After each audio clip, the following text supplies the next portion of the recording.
continue trying to figure out how to keep the government open, the president is promising to build a border wall with Mexico one way or the other.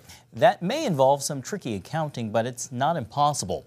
White House Press Secretary Sarah Huckabee Sanders said Tuesday that the administration is looking into different funding sources to come up with the $5 billion in border wall funding the president has called for. The top Democrats hit back on that assessment. Here is Minority Leader Chuck Schumer this morning on the Senate floor.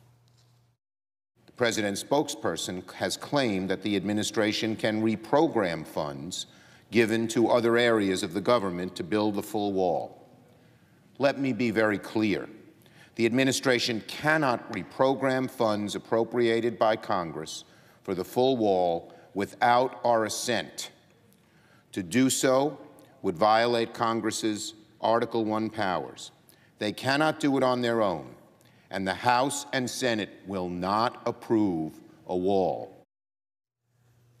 Schumer there from his standpoint making very clear that funding across agencies could not be made available to build a wall in its entirety, but the White House maintains it's looking at every avenue. And here to help us break it all down and to find out if it's possible is our chief political analyst, David Brody. David, break it down. Is this possible at all for him to find this roundabout workaround, if you will? He's going to try for sure, and he's going to have to figure it out pretty quickly. Definitely, he's got a year. He's got 2019 to figure it out, and then he goes on the campaign trail, and he better have some money for it.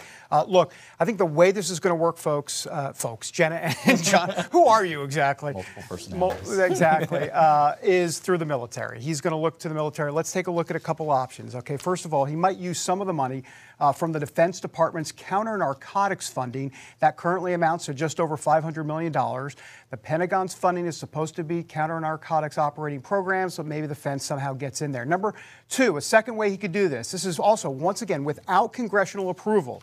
He could use some of the emergency military construction money. It's called MILCON. It's up to about $50 million, not much, and it can be used without congressional approval, as we said, in cases of national security. Now, the third option is interesting. Use funding of the Emergency Military Construction Fund, that's called MILCON, with no spending cap. In other words, he can spend as much as he wants, but he has to say it is for a national emergency. And if you notice, he's been using those words, national emergency, a lot. So that's interesting. Finally, this is the one I think he may go with, using funds allocated for the Army Corps of Engineers by declaring a national emergency. $10 billion, $10 billion in unused funds there. I think that's the place to look right now. Double the amount that he's calling for right now. That's right. That's right. Well, speaking of doubling, President doubling down, David, the president, he took to Twitter to double down on something that he's said before, and this is a quote on Twitter. The president tweets, "Mexico is paying indirectly for the wall through the new trade deal with Mexico and Canada." How can he say that? Well, I think he might have confused the verb tense because he said is. Hold on for a moment. Congress hasn't approved it yet, so how can it actually be happening? So that's inaccurate.